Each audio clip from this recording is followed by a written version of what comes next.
One night, a man driving a truck loaded with chemicals fails to notice a rabbit in the middle of the road. He swerves sharply to avoid it, causing a toxic barrel to tumble from the truck and sink into a pond. The following day, Joshua visits the pond to collect crickets. Unaware that the water has been contaminated, he continues his routine. Joshua keeps several spiders as pets and comes here daily to catch bugs for their food. A week later, Mike, who is also fascinated by spiders, visits Joshua to see his collection. However, he still flinches when a spider jumps against the glass. Mike observes that the spiders have grown unusually large, and Joshua explains that he's been feeding them special crickets he calls magic crickets, hoping this discovery will make him rich. While the two discuss theories, one of Joshua's tarantulas escapes from its enclosure. Joshua then begins teaching Mike about the various spider species he owns and introduces him to Canola, a deadly queen spider capable of producing acid to kill her prey from within. After Mike leaves for school, Joshua notices that one of his tarantulas is missing. He searches for it, but the spider finds him first. It crawls onto his back and bites his neck,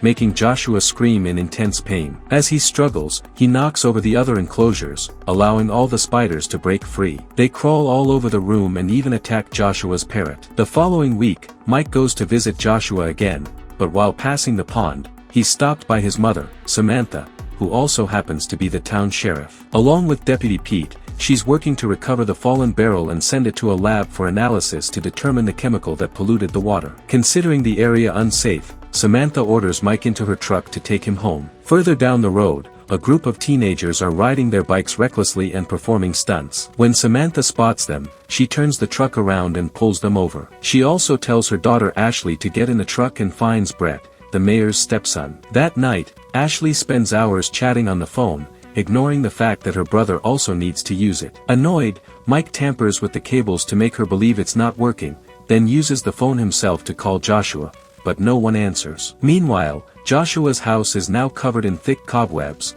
and his dead body serves as food for the spiders, which have now grown to the size of dogs. At the town mall, Mayor Wade announces that Prosperity is facing serious financial trouble. He proposes building a commercial complex as a solution but needs the townspeople to sell their land for it. The locals protest against the plan, including Chris, the son of the mine owner who died 10 years ago. Chris has just returned to town and knows his father discovered a rich gold vein in the mine, so he refuses to sell. Wade and Chris get into an argument that escalates until Chris punches Wade. Before it worsens, Samantha intervenes and separates them. She reminds Chris of his temper and warns him to behave but decides not to arrest him. Later that night at Pete's house, his cat notices a spider crawling into the air vent and chases after it. At the same time, Pete's wife reaches for a can in the pantry but doesn't see the spider hiding there as she argues with her husband. Suddenly, the couple hears their cat crying inside the vent, followed by strange markings on the wall that resemble both a cat's and a spider's body shapes. They follow the sound as it moves toward the ceiling,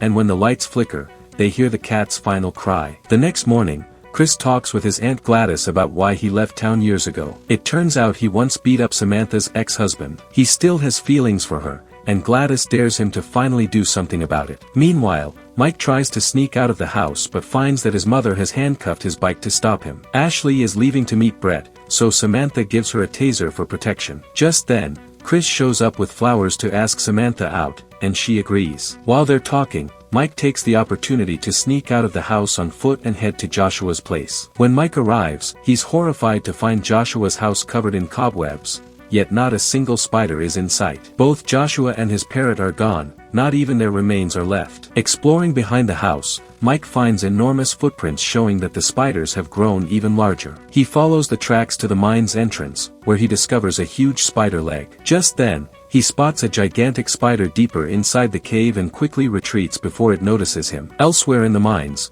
Chris is working with some men to locate the gold vein his father found. After work, he drives down the road and spots Mike, offering him a ride. During their trip, Mike tries to explain the situation about Joshua's mutated spiders and even shows Chris the large spider leg, but Chris dismisses it as a prank and doesn't believe him. Back in the mine, one worker notices his hose is jammed. When he blows into it, a swarm of small spiders rushes into his mouth. As they crawl out, Canola, the deadly queen spider, appears and kills the man. That evening, Mike sneaks back home through the window but gets caught by Samantha. He tries telling her about the spiders, but she's furious he disobeyed her and assumes he's making up stories from watching too much TV. Later that night, one of Mayor Wade's ostriches is found dead, while the rest begin to panic and make loud noises. Wade goes outside to check and discovers the bird's bones, unaware that a giant spider is hiding underground. One by one, more ostriches vanish as if swallowed by the earth itself. The following day, local radio host Heron discusses the strange deaths of animals found in people's homes and shares several conspiracy theories during his broadcast. Meanwhile, Ashley goes to watch the guys perform bike stunts again,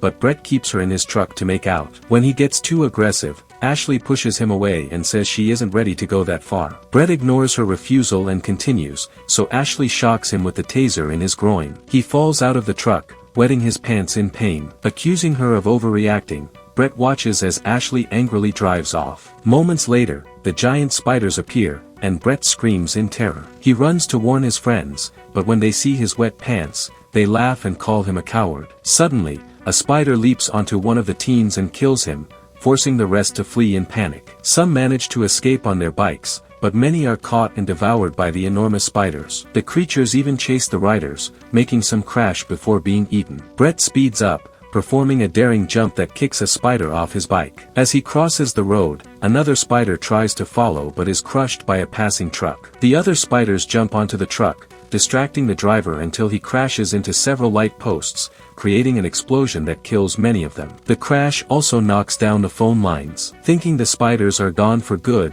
Brett relaxes, but more soon appear, forcing him to flee again. He rides into the mine by accident and crashes into wooden beams, causing the entrance to collapse and seal him inside. As the spiders dig through the debris to reach him, Brett searches for another way out. Meanwhile, Gladys's dog hears a noise coming from the basement and goes to investigate. It finds a hole in the wall and starts barking, only for a massive spider to suddenly emerge and capture it. When Gladys realizes her dog is missing, she searches the basement and finds its collar near the hole. Entering the tunnel, she discovers that her house connects directly to the mines. At that moment, the spiders appear and trap her in webs, capturing her too. Soon after, Chris hears strange noises and heads down to his basement. There, he finds the same hole and a large spider leg, confirming that Mike had been telling the truth all along. The next morning, Chris takes the leg to Mike, who explains that this species of spider doesn't eat its prey right away, meaning Gladys could still be alive. In another room, Ashley is angrily ripping up her photo with Brett when a giant spider crawls in through the window and slams her against the wall. Hearing her screams, Mike,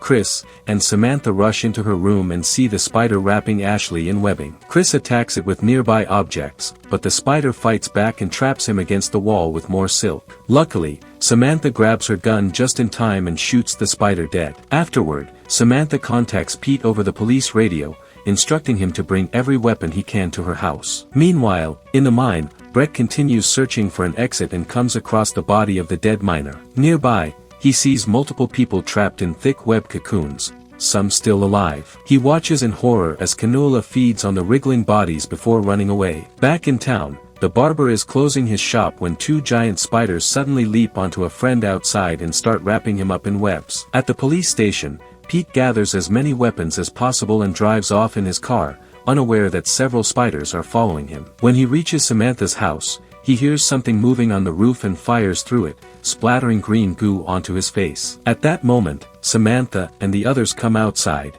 and she shoots the spider, clearing the path for everyone to jump into the car. Another spider attacks, but Chris quickly shoots it before they drive away. As the police car speeds through town, countless spiders notice it and begin to chase. Eventually, the group arrives at Heron's trailer, where Samantha takes control of his radio show to warn everyone about the spider invasion. Unfortunately, no one believes her, since Heron's broadcasts are usually filled with wild alien conspiracy stories. Soon, a giant tarantula appears and starts shaking the trailer while Samantha sends out one final warning, telling everyone to take shelter in the mall, which should be safe due to its concrete structure. Pete continues firing until the giant spider finally collapses dead, but the trailer also topples over, and the group's screams are heard live on air. Another tarantula appears with smaller spiders, forcing the survivors to flee in the car once again. Meanwhile, in another part of town, a car crashes because a spider is clinging to its roof. The commotion draws locals outside, who finally see the horde of spiders swarming through the streets. Panic spreads as people run for their lives while spiders break windows,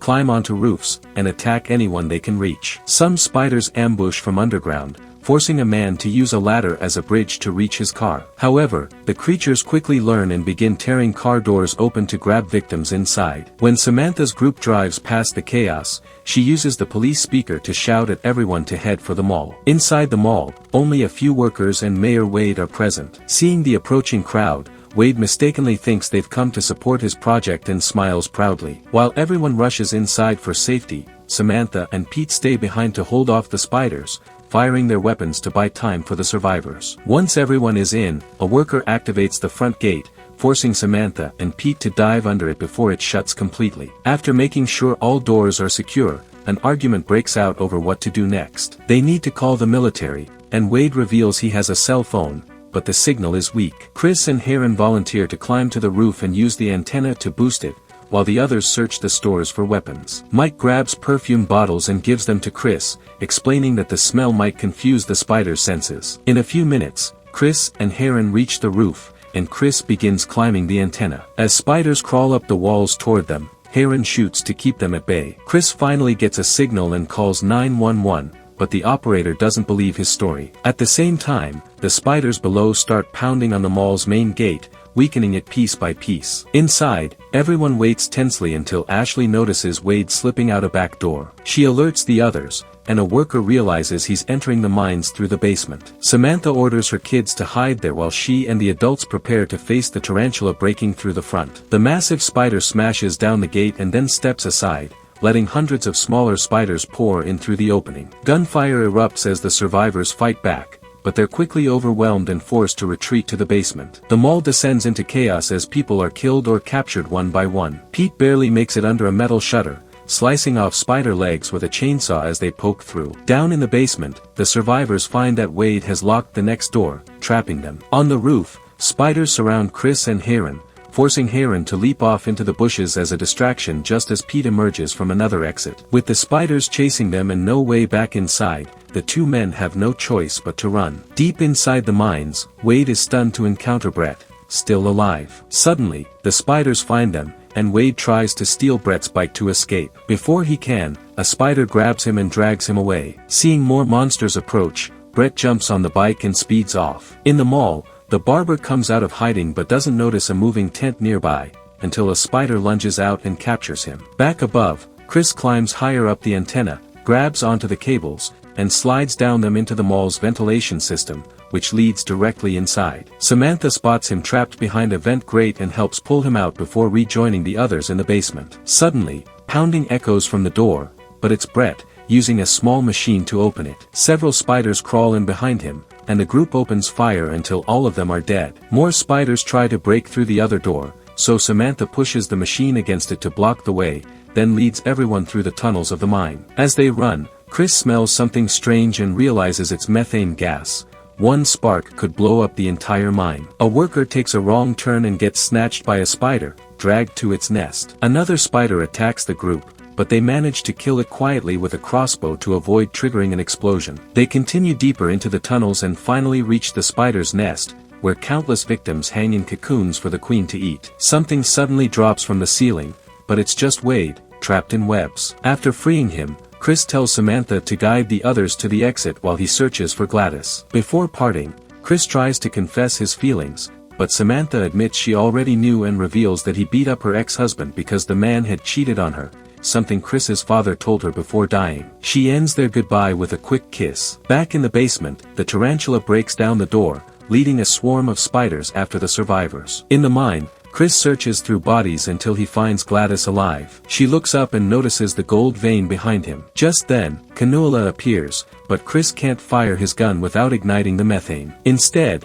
he throws perfume in her face, confusing her long enough for him and Gladys to escape on Brett's bike. As they race out, Chris hides a matchbox inside a lamp. Meanwhile, Canula gives chase while the others reach the mine's generator. With no fuel to start it, Ashley offers her taser, and it works, sparking the machine to life. The lights in the mine flicker on, igniting the matches and causing a massive explosion that spreads through the tunnels. Chris and Gladys speed through the exit just in time as the fire engulfs the spiders, killing Canula and the entire colony. The blast destroys the mines, leaving Wade lamenting that he won't be able to sell them anymore. Moments later, police cars, ambulances, and firefighters arrive with Harlan and Pete, revealing that they had come because they were fans of Harlan's show. When asked about other survivors, Chris explains that Gladys was the only one found alive among the cocoons. A few days later, Harlan is seen smiling proudly with brand new gold teeth, a gift made possible by Chris, who finally mined his father's hidden gold vein.